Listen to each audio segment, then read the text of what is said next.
پاکستان میں گیم کھیلنا اب صرف شوق کی حد تک نہیں بلکہ مستقبل کا پیشہ بھی بننے جا رہا ہے۔ حکومت پاکستان ملک کی پہلی نیشنل ای سپورٹ پالیسی تیار کرنے جا رہی ہے۔ یہ پالیسی ملک کے تقریباً 60 ملین گیمنگ شوقین کے لیے ایک نیا موقع لے کر آ رہی ہے۔ اب گیمز، گیم ڈیولپرز اور ای سپورٹس کے دوسرے پروفیشنلز کے لیے ایک منظم نظام بنایا جا رہا ہے۔ حکومت کی حکمت عملی 3 اہم حصوں پر مشتمل ہے: ٹریننگ اور ایجوکیشن، جس میں نوجوانوں کو گیم ڈیولپمنٹ، ڈیزائن اور ٹیکنالوجی کی جدید تربیت دی جائے گی۔ فنڈنگ اور نوکریاں، سرکار نوجوانوں کو مالی مدد دے گی تاکہ وہ اپنی گیمز بنا کر روزگار حاصل کر سکیں۔ کمرشل سپورٹ، پاکستانی گیمز کو عالمی مارکیٹ میں متعارف کرایا جائے گا تاکہ ہماری بنائی ہوئی گیمز دنیا بھر میں کھیلی جائیں۔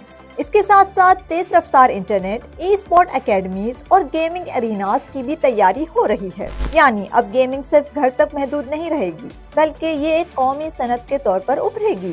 سب سے اچھی بات یہ ہے کہ حکومت گیمنگ کو ایک باعزت کریئر کے طور پر تسلیم کر رہی ہے۔ ساتھ ہی نوجوانوں کی ذہنی صحت اور رسپانسبل گیمنگ پر بھی زور دیا جائے گا۔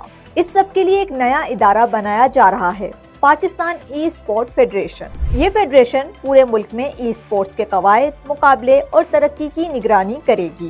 یاد رہے 2021 میں پاکستان نے ای سپورٹ کو باقاعدہ کھیل کے طور پر تسلیم کیا تھا۔ اب یہ فیڈریشن اس فیصلے کو اگلے مرحلے تک لے جا رہی ہے۔ مزید یہ کہ پالیسی کو عالمی معیار کے مطابق بنانے کے لیے پاکستان نے برٹش ای سپورٹ فیڈریشن اور کامن ویلتھ سیکریٹریٹ سے بھی رہنمائی لی ہے۔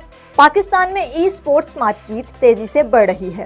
2025 میں اس کی آمدنی تقریباً $6 ملین تک پہنچنے کی توقع ہے اور اگلے چند سالوں میں یہ مزید 10% سالانہ بڑھنے والی ہے۔